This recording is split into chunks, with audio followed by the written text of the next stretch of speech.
मैत्रिणींनो, मकर संक्रांतीच्या निमित्ताने अनेकांच्या घरात तिळाचे लाडू बनवतात।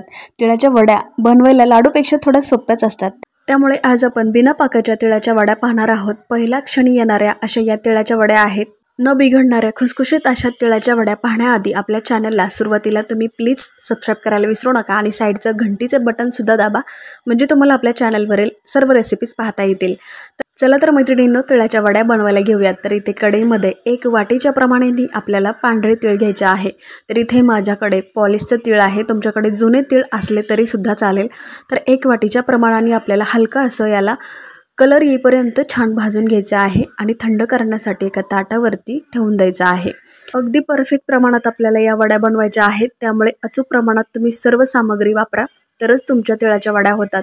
ज्या वाटीच्या साह्याने आपण तीळ घेतलं होतं त्याच वाटीच्या प्रमाणानुसार आपल्याला शेंगदाणे घ्यायचे आहेत। तर शेंगदाणे इथे मी ऑलरेडी भाजून ठेवले होते।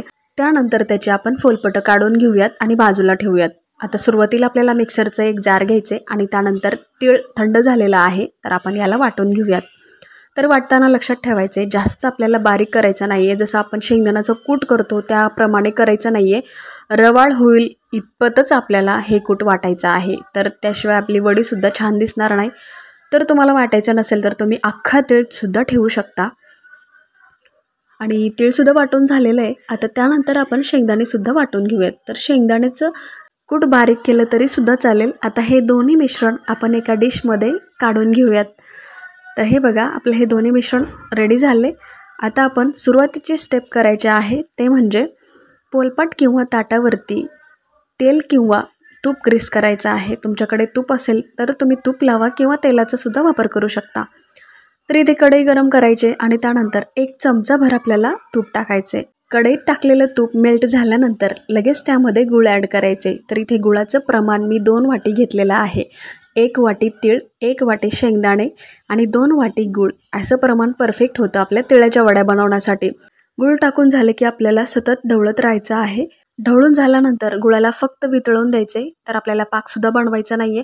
वितळल्यानंतर लगेचच जे मिश्रण आपण बनवलेलं होतं तिळाचं आणि शेंगदाण्याचं, तर हे दोन्हीचं कूट यामध्ये मिक्स करून फास्टमध्ये ही प्रोसेस करायची आणि मिक्स करायचं आहे। तर जर तुमचं हे मिश्रण कोरडं वाटत असेल तर तुम्ही अगदीच एखादा चमचा साजूक तूप यामध्ये ॲड केलं तरी सुद्धा चालेल।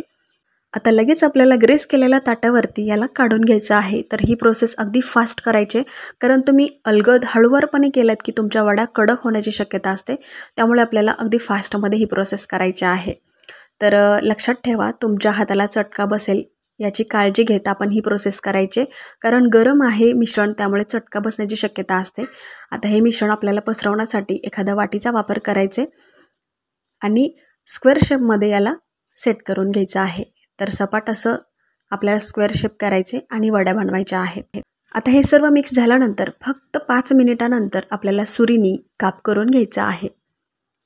तर खूप कडक झाल्यानंतर किंवा गार झाल्यानंतर तुम्ही याचे काप करू नका, तर काप आपले होणार नाहीत आणि वड्यासुद्धा व्यवस्थित निघणार नाहीत।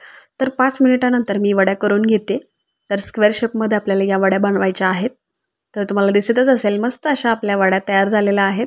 आता या वड्या बनवलेल्या आपल्याला सेट करण्यासाठी अर्ध्या तासासाठी ठेवायचे आणि त्यानंतर काढायच्या आहेत।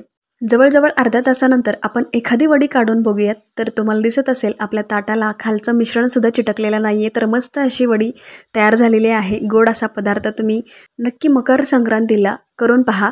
तर तिळाच्या वड्या बनवण्यासाठी लाडूसारखं पाकसुद्धा बनवावं लागत नाही, अगदी सोपं आणि कमी वेळामध्ये ही होणारी तिळाची वडी तुम्ही सुद्धा नक्की ट्राय करा। आजची ही स्पेशल रेसिपी तुम्हाला कशी वाटली मला कमेंटद्वारे सांगायला विसरू नका।